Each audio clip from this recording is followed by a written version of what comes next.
Welcome to this very special edition of Precious Metals Review. Today, of course, is High Ho Silver with Mr. Bill Holter and Andy Scheckman. You can find Andy, of course, at milesfranklin.com and Mr. Bill Holter here at jsmindset.com. Gentlemen, welcome back to the show. Good to see you, JC. Good to see you. Thanks for having us. Excited to have you on. There's a lot going on since Bill, you were on the show last time.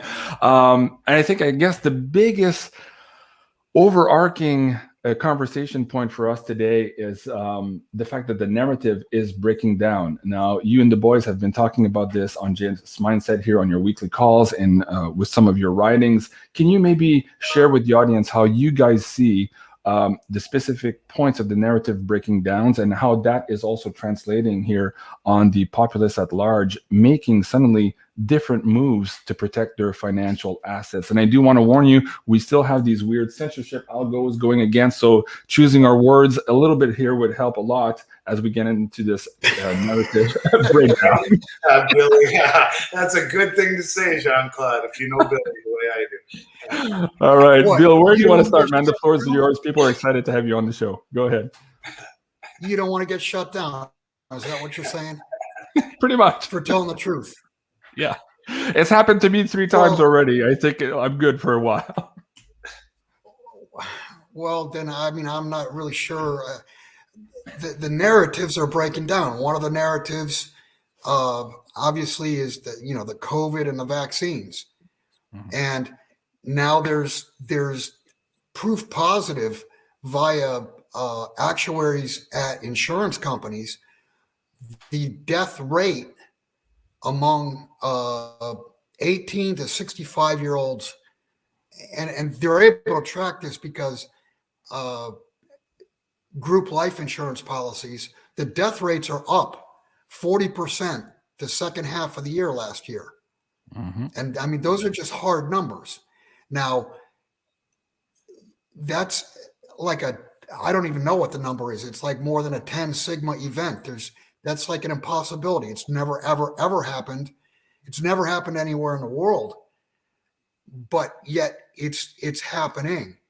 Mm-hmm. So what can you attribute that to? Do you attribute it to COVID? Do you possibly attribute it to the vaccines? We know that the VAERS says that there's 20,000 deaths, and they say there's over 1 million adverse reactions. But 20,000 deaths is certainly not going to increase the death rate among 18 to 65-year-olds by 40%. Mm-hmm. So, that's one narrative. That's one narrative that's completely broken. And there's proof positive that we've been lied to. What were we told? It's safe and effective. Well, now we know people are getting sick. We know that at least 20,000 people have died. Mm-hmm. And we're told that it's effective, or we were told I guess we're still told it's effective. But you got to ask, if it's truly a vaccine, then how do you still get COVID? And how do you still transmit COVID? And they've already admitted that, yes, you can still get COVID and you can still transmit COVID. So, and by their own reasoning, they've also changed the definition of vaccine to account for the effect that it doesn't, in fact, inoculate you, as you're saying here too. And what's interesting is, yes, a lot of people are waking up to this. But what I'm saying in this tweet is, sadly, this train will probably continue to grow because officialdom right now are repeating this line here over and over again. What's responsible for the alarming spike in fatalities in this age group isn't clear. I think it's very clear. And Jim Willie was on my show the other day. He says it doesn't take a rocket scientist to figure this out. There's causality there, and it's glaringly obvious, as you just mentioned, a 10 sigma event. That's astronomical. Another narrative that has it's in the process of breaking down, and if you just use common sense, the Fed is saying, and they should be out within an hour or so with whether or not they're going to raise rates or whether they're going to do it in March. I've said for years now that we live now in a system that is more over-levered by any ratio you look at than any time in all of history. There's more debt per cash flow. There's more debt per GDP. There's more debt per capita, however you want to look at it. And I've said all along, you cannot seriously either slow the money supply or raise interest rates. And we've just gone through literally the worst January since 1920 as far as the stock market is concerned. Mm-hmm. And that's based on, interest rates have front run the Fed. You're looking at a 1.75% 10-year treasury. And just a year and a half ago, they bottomed out at 0.4 or somewhere in that area. So interest rates rising are going to certainly crush the economy. And I guess they don't care about crushing the economy because they're already doing it with the COVID mandates and the border mandates where you have to be vaccinated. We can get into that in a minute or two. Yeah. But the fact that the market is throwing a complete temper tantrum before the Fed even tightens the first time. Mm-hmm. So it's going to turn out that what's going to happen is the Fed may raise rates once.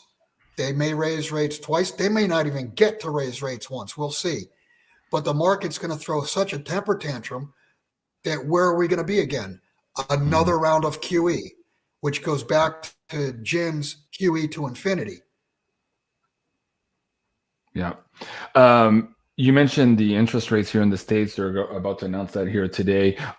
Earlier today in Canada, our Bank of Canada decided to stay even on the rates. And of course, the loonie is sliding on that decision here.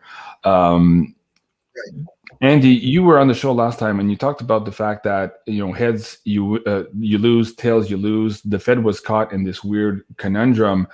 How do you play that out here moving forward? Do you see that, as Bill is saying, there is a chance that they're going to get to raise them, or are events happening around the world right now too fast where we don't even get to that, but we get to this utter weird crescendo of events that really breaks the system? What are your spidey sense telling you, Andy? You got the S&P 500 with the worst 17 days to start the year in the history of the market.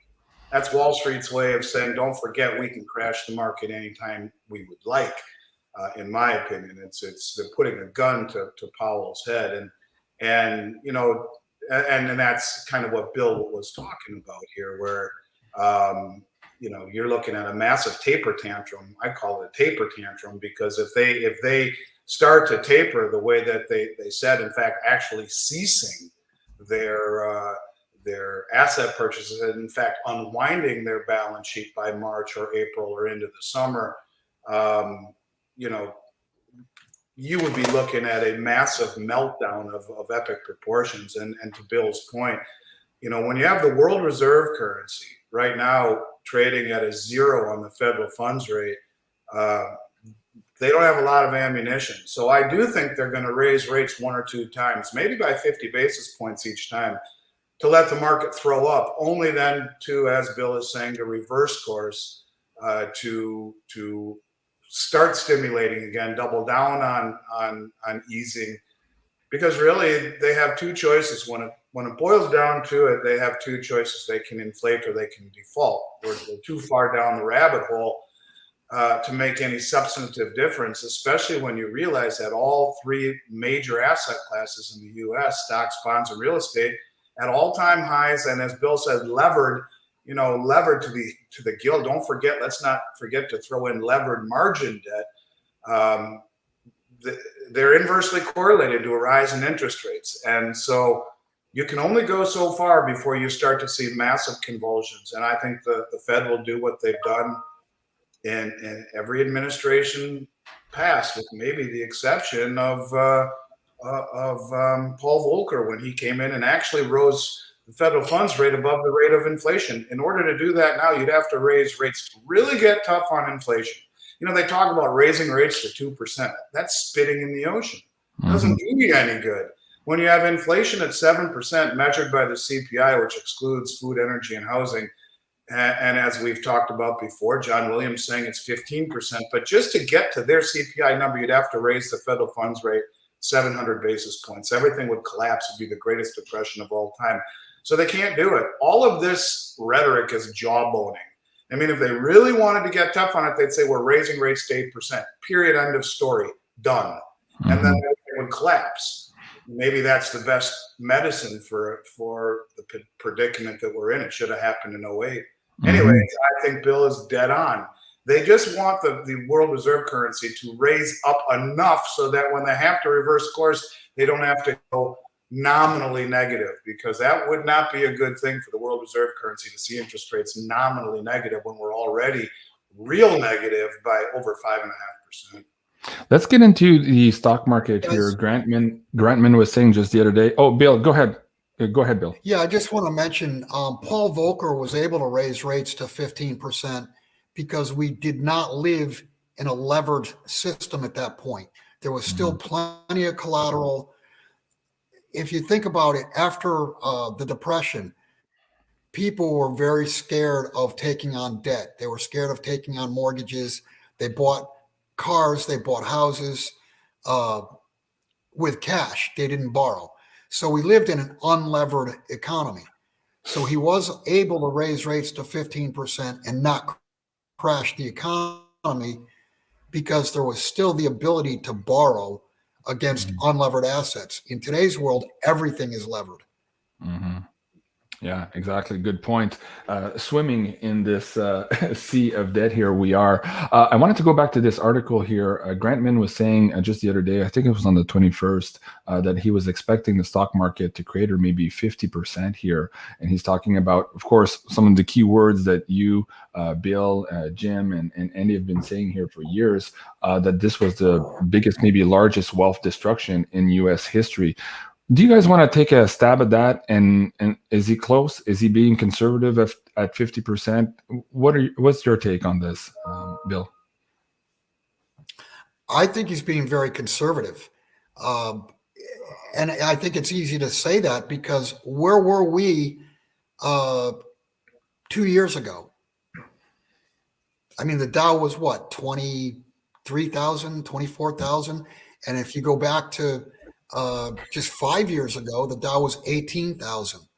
So if you had a 50% drop, where are you going to go? You're going to go back to what? 30, you're going to go back to 17, 18,000.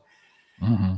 If you look at what happened during the Depression, and there was not huge leverage then, there was leverage in the stock market, but there was not huge leverage on real estate. That market dropped by 89%. Mm-hmm. And one thing to be careful of is when you're talking about a 50% drop or a 30% or 70%, that's in terms of dollars. That's the nominal return. But if you look at things in terms of gold, I mean, let's say that the Dow drops 50% in dollars, goes back down to 16, 17, 18,000, but the price of gold doubles and you got $4,000 gold. What kind of drop is that? That's 75%. So I think he's talking in nominal terms, and I think in real terms, 50% drop would be an absolute wonderful outcome if that's all that occurred. Mm-hmm. Okay, very good. Let me add a little spice or a little color to what Bill is saying, just to reinforce what he's saying, because he's dead on. You know, he conveniently for some reading that I've done recently, he chose the last 3 years. If you go back over the last 3 fiscal years, we've seen federal spending swell by nearly $7 trillion a year. And you want to put that in perspective, the money supply at the beginning of 2020 was just over $4 trillion. By the end of January 2021, it was almost $7 trillion. And by November of last year, that number have climbed over $20 trillion. And I guess, so to Bill's point, since January 2020, the United States has printed nearly 80% of all the dollars in existence. And this is according to the Board of Governors by the Federal Reserve. This isn't a conspiracy. So when you talk about that kind of money creation in 3 years, this is that K-shape that we keep talking about. The K-shape being the wealthy, they're not complaining or bitching about inflation because their assets have gone parabolic. Their stocks, their bonds, their real estate. the people, the middle class, the evisceration of the middle class through mandates and inflation have killed the small businesses and are destroying people who don't have enough money to put food on the table to make ends meet. If it weren't for government subsidy, it would be a whole lot worse than it is. But the bottom line is, where do you think all that money's gone? Yeah, a lot of it has gone into inflation and in a broken supply chain and consumables. But the real inflation, the country club that I live in here, that I moved into here in April in Southern Florida, has gone up by the cost to join the country club has gone up by 40% in 9 months. 40%. The homes are all doubling. Literally, since I've been here, the price of my home has probably at least gone up 60, 70, 80%, or maybe a double. It's all around me here in Florida.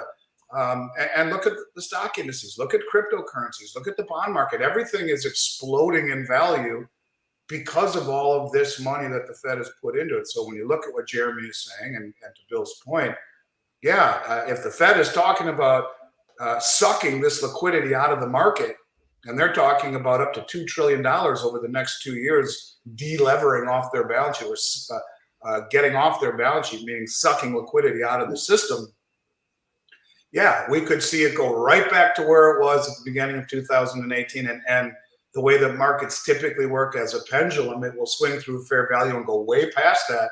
So you could see it go well past where we were in 18 and see a real collapse. And that's what the Fed really has been trying to avoid for a long time. So to Bill's point, once again, Mr. Macro, they're not going to let it happen, because it will be the mother of all depressions if they do. And this is all about job owning and lip service to get to a point to allow them just enough latitude to be able to wiggle a little bit. But in the end, I can't see him doing anything but sacrificing the dollar and more inflation on the horizon.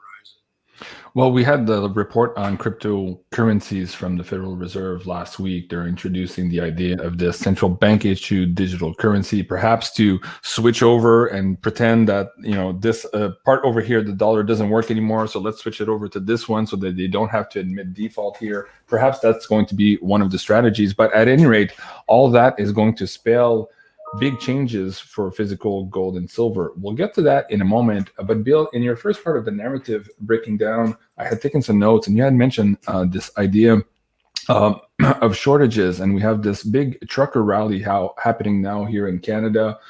They raised, I think it's up to $5 million now on their GoFundMe campaign, but GoFundMe just froze their account, of course, because terrorists can't make money. Our federal government here labeled them as a terrorist organization a day or two ago as a trial balloon. It didn't really stick with the population at large. Then they tried another trial balloon of associating them somehow with white supremacy. I'm not sure where they're trying to connect those dots, but at any rate, they're doing everything they can to convince Canadians here that everything is normal and that the majority of Canadians agree. Yet when you see this 70-mile long rally right now, things are absolutely not as they're pretended in our mainstream news. What do you see right now? Because there's Americans here also coming up to join this Canadian convoy. What do you see happening here maybe in the next few days and weeks on the Canadian territory as it pertains also here to food and distribution of goods, let alone the pressure that this is going to put on our government to really address the facts here of our freedom, I guess, is the bottom line. Bill. I've always said that every day that you wake up, you're really only 72 hours away from anarchy. And the reason I say that is because the human body can go without food for 72 hours. And if you go 3 days without food, you're going to have a bunch of hopping, pissed off, mad people. And basically what they're doing, so they're shutting the U.S. border, traveling north to get into Canada unless you're vaccinated. They're shutting the Canadian border coming south unless they're vaccinated, and they're shutting the provincial borders. So basically, Canada, this is going to hurt the U.S. from the standpoint of building materials and things that are sent down from Canada. But this is going to absolutely destroy Canada in the form of food that they receive from the U.S., on a daily basis. I mean, you're talking about, I read something yesterday where there's something like 38,000 truckloads a day that cross the border. Is that sound about right? That's what I read. But the point being, what's not normal, and we talked before this started to record, that shelves at grocery stores are already starting to be cleaned out. And I would imagine, as we're speaking right now, the shelves are getting very close to bare, if not bare, and they're not going to be restocked. That's the problem. So now you're going to have the entire population. It won't matter whether you're rich, whether you're poor, whether you're black, white, what religion you are. It won't matter. None of that will matter. All that's going to matter is that there's not food available. So I could see within days mass riots just because there's no food. Mm-hmm.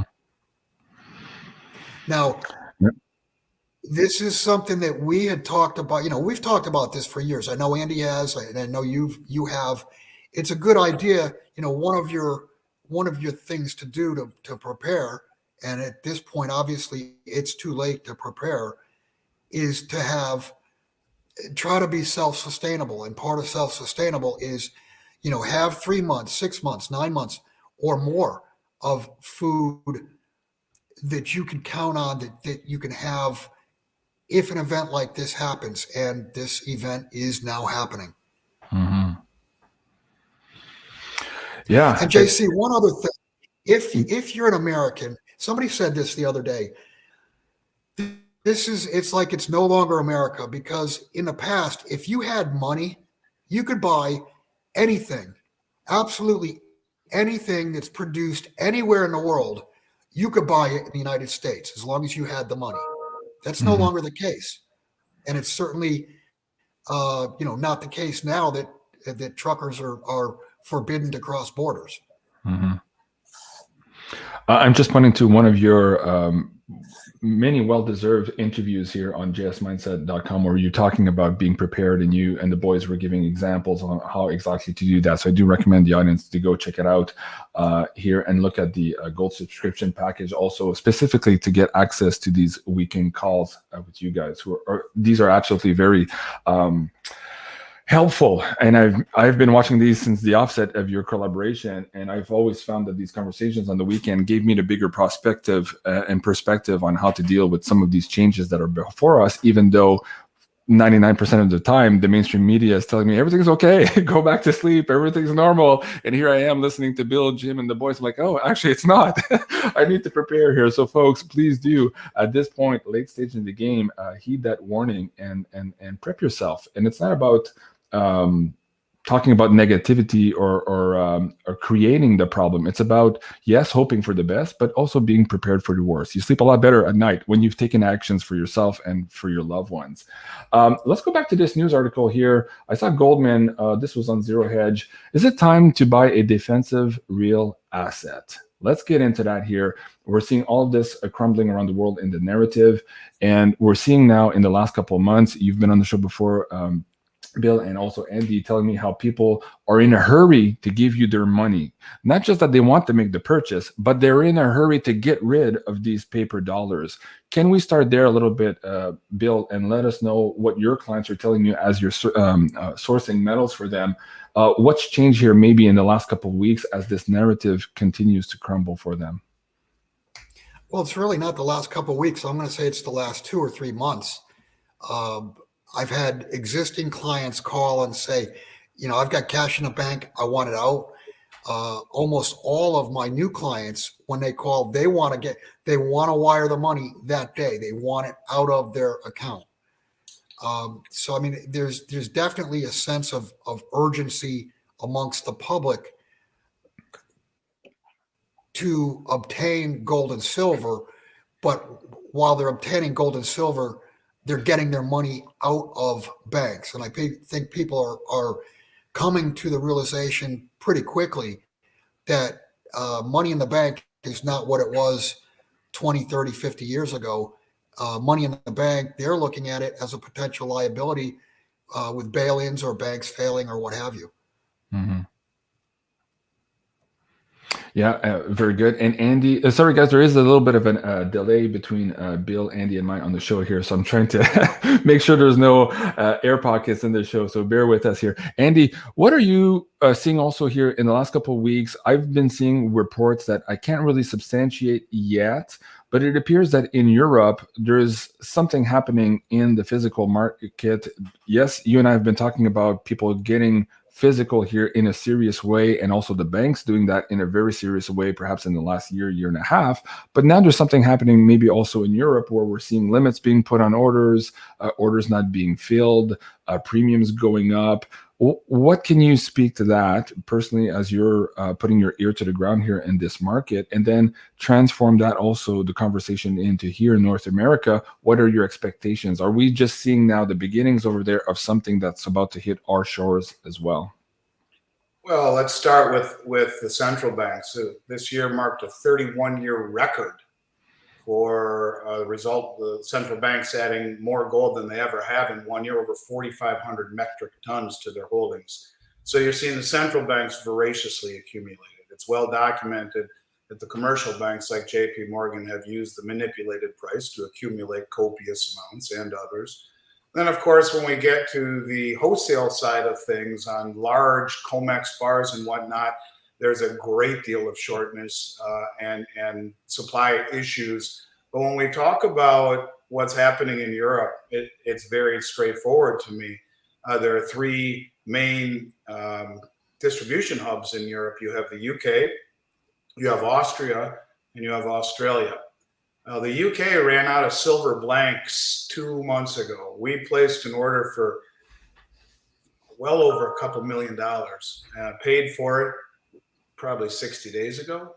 I haven't received hide nor hair from it because they ran out of blanks. Now, they promised to deliver at some point, but the 2022 Britannias have just disappeared because they ran out of blanks. The Austrian Mint, same thing. We placed a very large order. We may get them in 6 weeks as they were hammered by Omicron, so they say.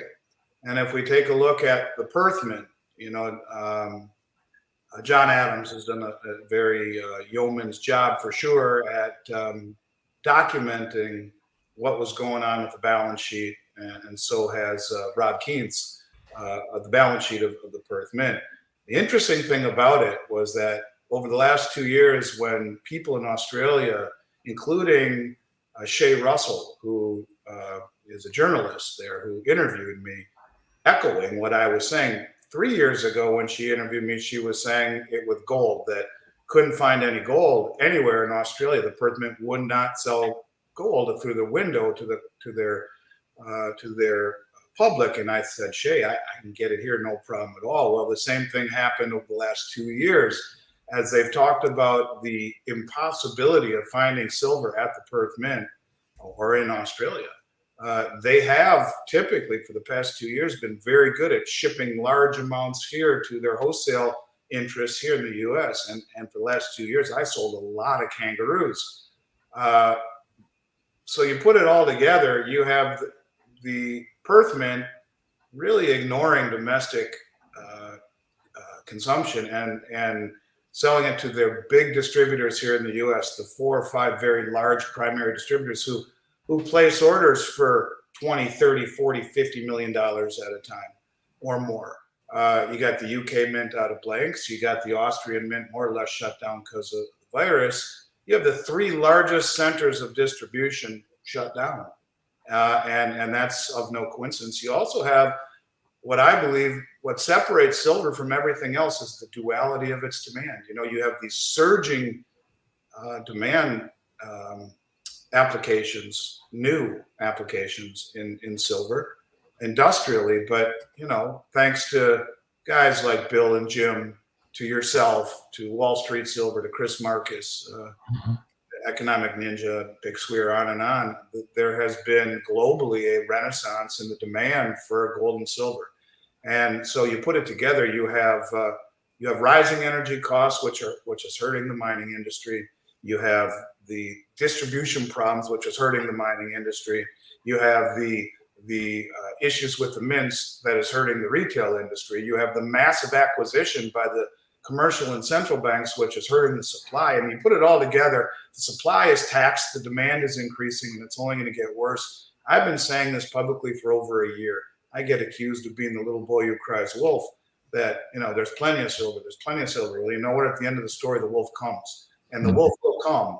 And Rick Rule was on a show just again the other day, and he said, again, 0.5% allocation in precious metals across the whole U.S. financial matrix. What if that number goes to 5%?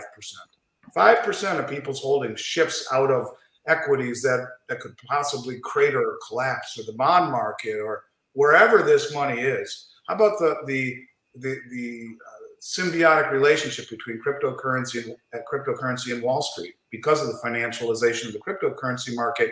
If Wall Street collapses, you're going to see cryptos collapse. You have a whole generation of people who understand why to be outside the dollar, who have ignored metals, done very well in cryptos, may have a religious experience when that happens, and quickly shift to metals. There will be nothing left, nothing. I will tell you that in the 32 years that I have done this, I have never had a more difficult time keeping product coming in on and rotating through. It's becoming really hard, and I think it'll get a lot worse. I really do. I think this is just the beginning. Okay, thank you for that. Andy, Bill, how do you see it now? Let's go back to this Goldman idea of buying a defensive real asset.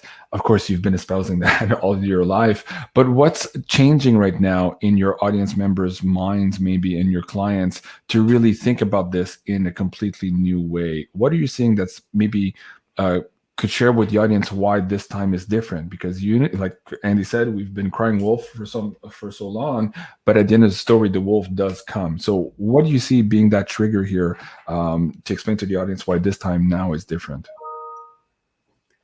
Well, I don't think my audience or subscribers or whatever, I don't think they're looking at anything differently, because, you know, they've heard me, they've heard other people for years, and they've come to the realization that gold and silver are your, or should be your, financial foundation. And I mean, you're asking me, you know, what will be the trigger? There are so many things out there. I mean, you could put them up on the wall and throw a dart and hit what could possibly be the trigger. There's no telling exactly what it's going to be, but this storm is coming through, and people's houses are already beginning to, and they're going to shake violently. And the only way for a house to stand, I mean, you could have a strong house with no foundation, and it's going to just blow away. And gold and silver are the foundation to your finances. I've told that to people, you know, for 20, 30 years now. So basically, purchasing gold, purchasing silver, what you're doing is you're thickening or you're hardening your financial foundation. Mm-hmm. Very good. And it's funny because somebody said, hey, Andy says in short, things are about to get worse. And Jean-Claude responds, thank you for that. And you know what? It's funny, but at the same time, yes, thank you for that. A reality. And for a lot of people, sometimes on my show, they don't like the fact that we bring maybe some difficult realities. And I'm like, no, we need to hear this stuff. If we are staying in this pretend bubble of reality and not listening to each other and the different points of views, we're going to get sideswiped by reality. So yes, a big thank you for both of you, Andy and Bill. Go ahead, Bill. I just want to point out that yourself, the Greg Hunters of the world, the alt media, are going to be looked back upon as the real media, because we're fed bullshit 24/7 from the media, from governments across the world. I mean, we've been lied to left and right. So, you know, you bringing people onto your show, others bringing people onto their show. There, you know, years ago we were looked at as tinfoil hat conspiracy theorists. The problem is, pretty much all of our conspiracies have been proven to be correct. Mm-hmm. Absolutely.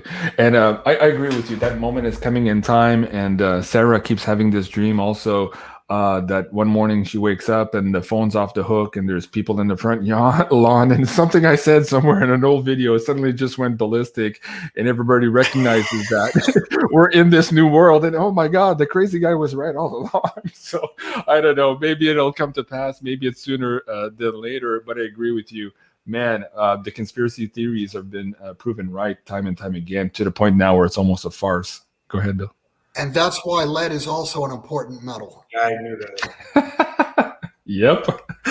Yep, indeed. Well, let's talk about some metals here. I have the brand new specials here for the Hi Ho Silver episode. I'll get you to maybe Andy, you can tackle the silver here, and Bill, you can tackle the gold pieces. But before I do that, you just mentioned about purchasing metals, and I keep having to repeat this to my audience and even to myself sometimes. I'm not purchasing metal.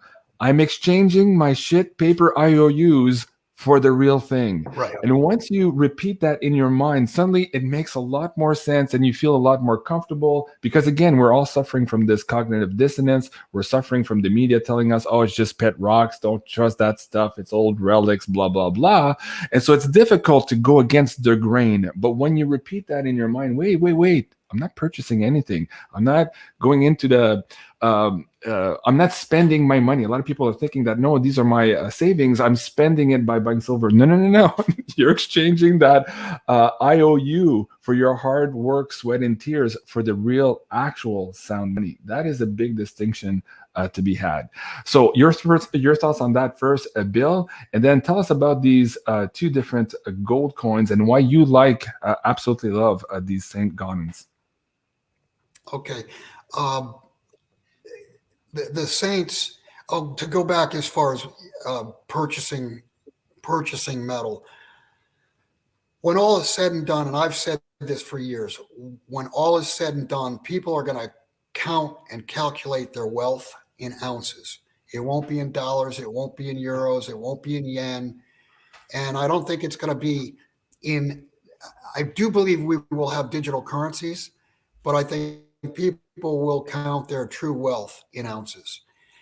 As far as the Liberties and St. Gaudens are concerned, the saints were produced from 1907 to 1933, and the Liberties were produced from 1850 to 1907.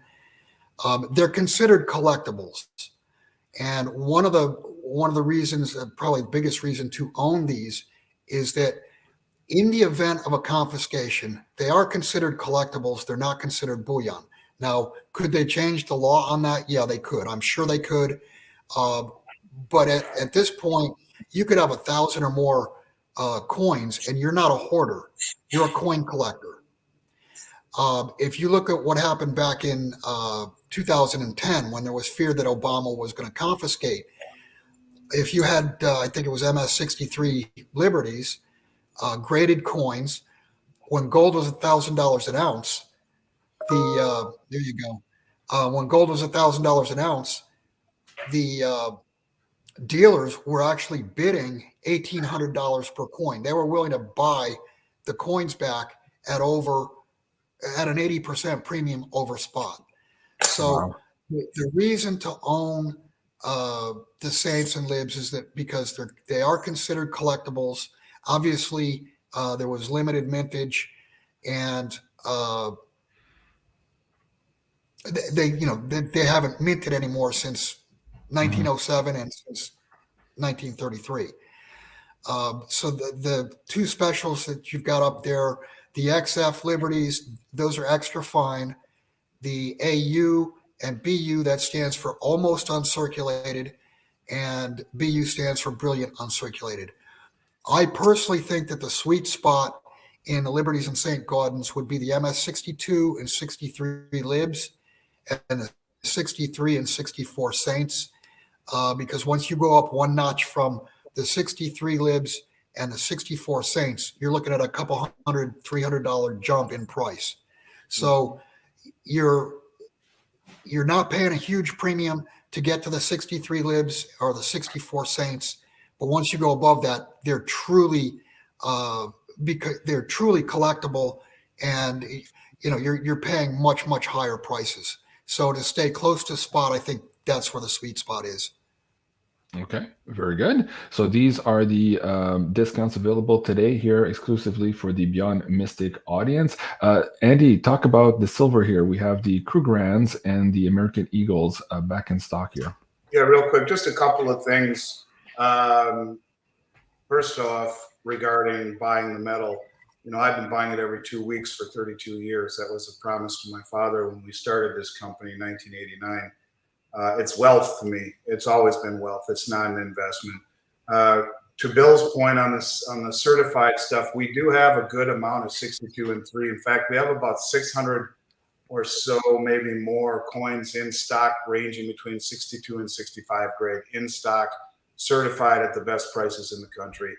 And he's right. It is the sweet spot if you want something with real serious potential. And those were being bought back at 80% above melt value with $1,000 gold price, or 80% over the spot with $1,000 gold price in the end of 07 and 08, when the perceived threat of confiscation was so strong under Obama.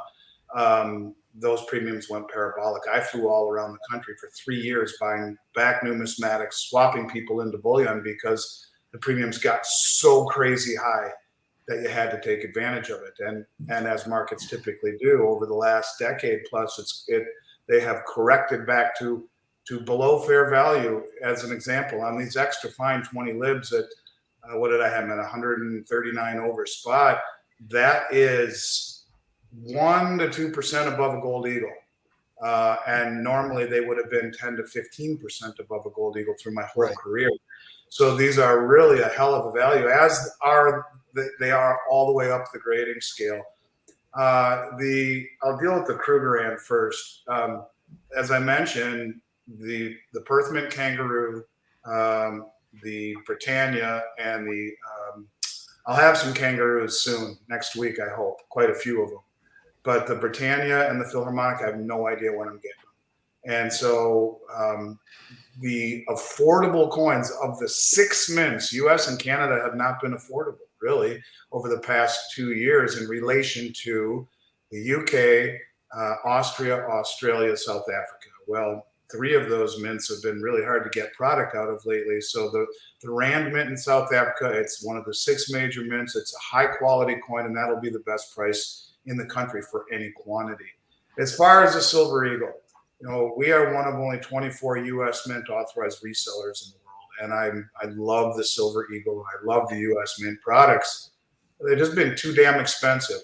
Let me put this in context. If you would have bought Silver Eagles from me in November of 2019, you would have paid $329 over the price of silver. I would have bought them back for $260 over the price of silver, something like that. Pretty darn close. You try to sell them back to me 4 months later in March of 2020, I'll pay you $11 over the price of silver for those same coins that you bought 3-4 months earlier for $329 over.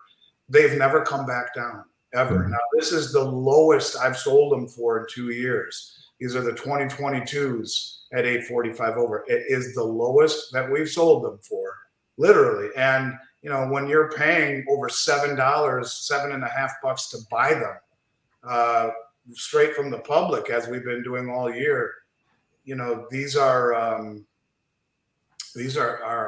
as good of a price as I've seen on the U.S. Eagle in a long time. And someone I respect an awful lot once told me that there will be a confiscation after a second reset. And if you don't own American coins, you might be in trouble, is that the likelihood of a confiscation excluding American coins is great. Taking anything other than American-made coins would be the target of any of this particular legislation. Anyways, bottom line is if you're looking to buy Silver Eagles, it's as good of a buy as you would have been able to get them for in the last 2 years. And the same thing is true with the $20 gold pieces.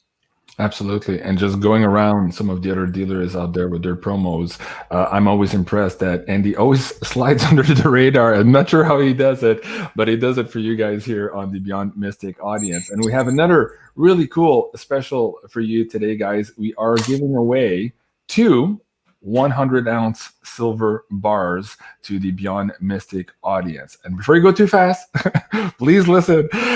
There's two different contact forms. We're going to give away one of these 100-ounce Pamp Swiss bars here, one of them to the American audience. So in order to enter that, there's no you don't have to buy anything. You must be 18 years of age, and we will be announcing the winner on February 9th. Now, the only thing you have to do is send us your mailing address, your email address, so that we can tabulate you if you're the winner and send you this amazing product. So you can find that at beyondmystic.net/silver-USA. Now, the links for this context are already in the description box below. So right below this video right now, if you click on expand the description, you'll see the links directly to this. So this now is the form for you, the amazing American viewership. Now, in addition to that, because we've just also started a new affiliate program here in Canada, we are also now giving away a 100-ounce RCM, Royal Canadian Mint, silver bars to the Canadian audience. Again, same concept, name, mailing address, your email here to enter to win. And that one also, we will be announcing the winner on February 9th. Really excited about this. I've been wanting to do that for a while. Of course, I do the silver giveaways here and there on my show, typically 1 ounce, 5 ounce at the time. But here, this is the time to really start giving back to the community. I'm really happy to do this. And thank you so much, Andy, for supporting me on this show and giving away all of those free silver coins as we were doing here at the beginning of our series. I think the audience appreciates that. And we just want to get this excitement going for perhaps the people who are still maybe not sure or maybe procrastinating. These conversations and these contents, at the very least, hopefully can start that conversation for those people. And I want to talk about that. Maybe Bill, what would you say as words of advice to the people maybe who are sitting on the fence and who are not sure? How do you get them excited about physical metal, and perhaps some advice on how to broach that conversation if you're already in that field with your friends and families who are now just also waking up to the absolute monstrosity of the Ponzi scheme we find ourselves in? What would be your advice to them? Well, I don't know about my advice, but I mean, if somebody's sitting on the fence with all the information and data that's out there, I mean, I would just ask why. I mean, you can lead a horse to water, you can't make them drink. But I mean, if you can't see that this system is coming apart at the seams now, then I don't think you're ever going to see it. Mm-hmm. Okay. Harsh reality, but I know this is what it's all about. Yeah, and it is. Yeah, it is what it is. And folks, Bill Holter says what he means and he means what he says. So that's the cowboy in him. I appreciate that so very much. Andy, let's give you a try. What would you say to the audience here who might be still procrastinating on this, or for those who are into this but need a little help on how to bridge that conversations with their friends and family to get them excited about here, maybe moving their hard-earned assets out of the old system that is crumbling apart and into this new system that we're going into?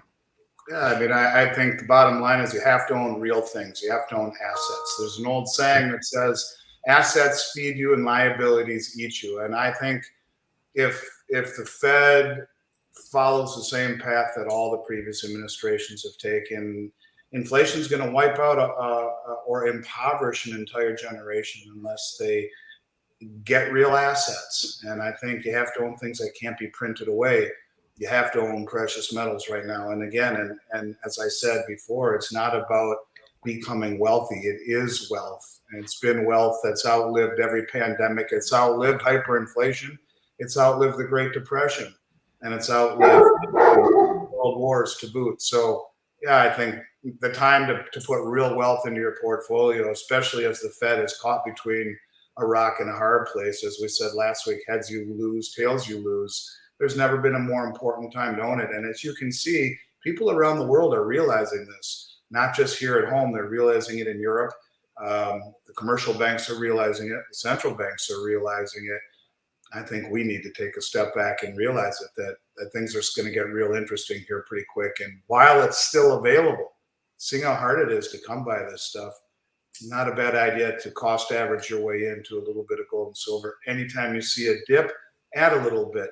Buy on the dips and buy when you can, and look at it as real wealth, not as an investment, the way that you said, JC, and that's very important.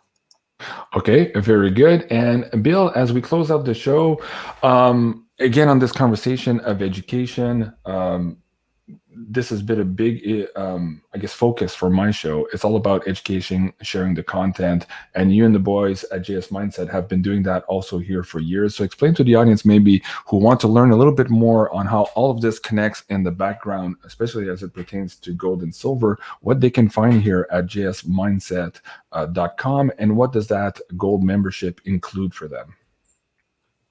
Well, it's a two-tier site still. There is a public side where we basically find articles of interest. We make comments on them. And then on a subscription side, we have a couple of writers, and I write also for subscribers only. But the real meat of the subscription is we do a 1-hour weekly call each week. There's 4 of us, myself, Jim Sinclair, a fellow named Dave, and he was probably the smartest, most savvy. We call him my cousin Vinny because you can't pass any bullshit past him. And then we have a moderator, Denny. So that's really the meat of the subscription is you get to listen to us for 1 hour every week. I mean, it's basically a 1-hour seminar every week, and it's based on either current topics. And for instance, this week we are going to do, and I may get a friend of mine in that has actually lived out in the bush. But we're going to talk about what we each have done individually to get prepared for this. So this should be an interesting week, and we may end up doing it may last more than an hour, so we may do it in 2 segments. Okay, very good. And I want to point the audience here to this last one from last Saturday on narratives.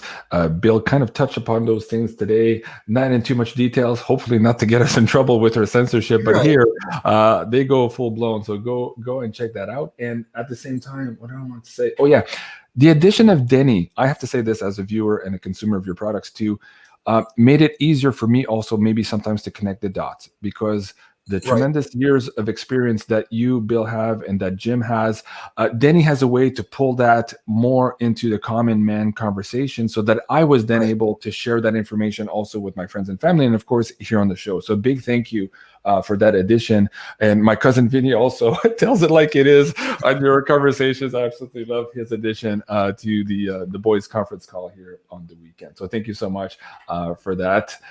Bill, now, Andy, well, what's going on with the website on the American side, and how close are we, you and I, to finally being able to produce our BeyondMystic silver bars? Let's get an update on this machine and the training with your staff members here at milesfranklin.com. The bars we should start being able to make bars within a week or 2. We are learning how to use the machine. It's very complex. It's not easy, but it's high quality. It's the same machine that PAMP uses, PAMP, the 100-ounce bar you're giving away, which are, in my opinion, those in the Royal Canadian Mint are both the nicest bars in the industry, and they both are very similar in production. It's a really cool machine. Another week or 2, we'll be able to start doing, taking your artist's rendition, and there it is, and start making, that's actually in our warehouse, and we'll be able to start producing some 10-ounce bars for you. The website, we have finished the back end, and now we need to address the front end. It shouldn't take more than, I would hope, a couple of months to finish it. You know, we talked about the Canadian site we're involved with being done in August, and what do you know, it just got launched, 3 weeks ago? It takes a long time to get everything up and running. So we're very excited to be able to offer a new website to the public, something with a little bit more transparency, that's for sure. So I'm hoping by the end of the first quarter that will be able to be rolled out. In the meantime, we're still old school. And that's one thing that Bill and I have in common. We've both been around the block for so long. We understand the significance of being off the grid, so to speak, being analog in a digital world. Yeah, Bill has a phone. We call it That's Bronze. old school, dude. He's got the flip phone. And, you know, Bill and I have done some traveling together, and he would always say, "What's gold doing?" I'd say, "Bill, look at your phone." He says, "I can't." Watching him try to text on the phone, pushing buttons 3 times to get a letter. Anyways, that's the way we are. We're still old school, but our prices will always stack up with the best in the United States, and our reputation surpasses everyone. So anyways, another week or two, JC, and that's for real. We'll be able to start producing those bars, and can't wait to make the Beyond Mystic bar. You have my word on that, that'll be #1. First thing that we produce will be the Beyond Mystic 10-ounce bar. I'm looking forward to that one myself too. And so many people have expressed their interest here on our live streams and also by email. So a big thank you to all of you guys for being so patient with all of us. This machine was stuck on a ship in a port for a few months here, and it kind of delayed our production schedule. I already have a design in mind, first draft that's ready to share with Andy also. So we're moving along, but as things go, there's delays in everything, as you know, right now with all of this narrative breaking down. So folks, if you're looking for some silver here from Miles Franklin, please go to Mystic today /hi-ho silver. This is the special here with Bill Holter, so you'll get to see these specials here. All you have to do is fill out the form, and perhaps Bill will actually be calling you on his old phone there to fill that order for you. But we are going to be sharing this, of course, across all of the dealers here, because there's a lot of volume going through. Now, if also you're looking to purchase some silver and you're here in Canada, please do go check out our Canadian affiliate here, mfbullion.ca. And here for this week, we have the Philharmonics at $5.69 Canadian over a spot for you guys. So let me bring that link down also in the live stream now. Bill, any last words before we go here today? What are you expecting maybe in the next couple of days or weeks? Any words of wisdom in terms of dealing with perhaps big changes? You mentioned lead being important here in your arsenal of preparedness. What do you got to say here before we go? Well, we're just getting done. I shouldn't say we're getting done, but we've been through a pretty serious convulsion over the last 3 weeks or so in the markets. And I don't expect that to calm down. We may get a bounce from here, but if you've seen market collapses in the past, we're right on schedule as far as you get a bounce from here and then fades away. It would not shock me to see huge problems within the next 30 to 60 days. Okay. And that would coincide, of course, with the Fed trying or saying that they're going to tighten. Mm-hmm. And just to bring some woo into it, I've had some astrologers on the show too that are pinning the dates around February 16, 17. There's a weird alignment there that has to do with the Pluto return of the US, their constitution, their money systems. So there's big changes happening there from an energetic standpoint. And if you also look at the WebBot data from Cliff High, he's also picking up those dates as being very crucial here as it pertains to our financial system moving forward. So it seems to all be coming to a head. Andy, last words from you before we go today. You guys have said it well. The wheels are spinning much faster, and it's all coming together at the same time, coupled with greater difficulty getting product. Mm-hmm. And I've said that for a long time. I want people to please understand I'm being sincere. We had our 2 best years that we've ever had in the history of our company. I am not trying to chase more business. I'm trying to be as sincere as I possibly can. It's getting hard, and we are really high up on the food chain. And, we have the ability to place, 7- and 8-figure orders if we have to. And that doesn't help. There isn't anything that's pulling product out of the system faster. One of the things that Bill has always loved to tell his clients to buy is pre-65 junk silver. And when Bill was selling it, by and large, he couldn't ask for a smarter play that he put his people into.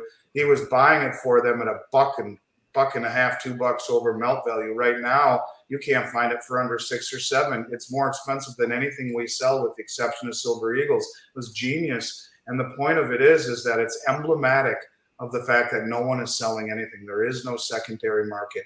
And when you see 3 of the 6 major mints in the world run into hiccups, the 4th being the US mint, which is the model of inefficiency, and the 5th being the Canadian, which is kind of hiccuping, you know, you have a really fragmented supply chain, and it's not getting any easier. And I think an awakening, an event that would awaken the public, you don't have to look real hard to find where value is. It's in gold and silver. There are very few things on the planet that offer that type of utility and that type of value. So yeah, whether you want to add some to a portfolio you already have, or if you don't have any, for heaven's sake, just get a core position. Give us a call, give Bill a call. We'll talk to you, we'll educate you, we'll answer your questions. We'll walk through this with you together, and very, very eager to continue helping your listeners, Jean-Claude. They're the best of anyone I've ever talked to. They're fantastic people. And, you know, the difference between the people we talk to on your site and the people that we've been talking to for 30 years is that a lot of these people are first time. And so we are certainly cognizant of that. And we are not just going to rush them out the door. We're going to take the time to answer their questions, to educate them, and to help them understand the decisions that we are helping them make, so that, you know, the most important asset you own is peace of mind and sleep at night. And if we can contribute to that for people, I think that's what we're good at. That's what Bill's good at. Bill is the best person I've ever met at explaining something really difficult for us all to understand easily. So we appreciate being here. I know he does, I do, and we appreciate talking to your clients, and we'll make it a good experience, your listeners, and make it a very good experience for them, for sure. Well, thank you. I appreciate that. I do appreciate, of course, that I do have the best audience in the whole world. So thank you to you, the audience, for watching the show. And Andy, yes, to confirm what you're saying, I run surveys all the time with my clients on our affiliate programs, and the email response I get back from you and your dealers is always absolutely top notch. They love you guys. And like you say, a lot of them, they're first time buyers, they're nervous, and having that ability to talk to you guys and to understand why they're doing what they're doing is a big added value. Absolutely. On top of these amazing prices here that you can find at beyondmystic.net/hi-ho silver. As we spoke about Cliff Higher earlier, and this having a dose of reality here in terms of the fate of silver and humanity. If you haven't seen this episode here with Bix Weir at roadtoroota.com, go check that out. And of course, today, don't forget the big silver giveaway. You'll find the links in the description box below. On the US side here, we're giving away a 100-ounce Swiss PEMP bar. And on the Canadian side of the audience, of course, a Royal Canadian Mint 100-ounce silver bar. And both of those winners will be announced on February 9th. This was the weekly precious metals update, Hi-Ho Silver, with Mr. Bill HOLTER and Andy SCHECTMAN. I'm Jean-Claude at Beyond Mystic. Please remember to like, share, and subscribe, and we'll see you soon. Au revoir.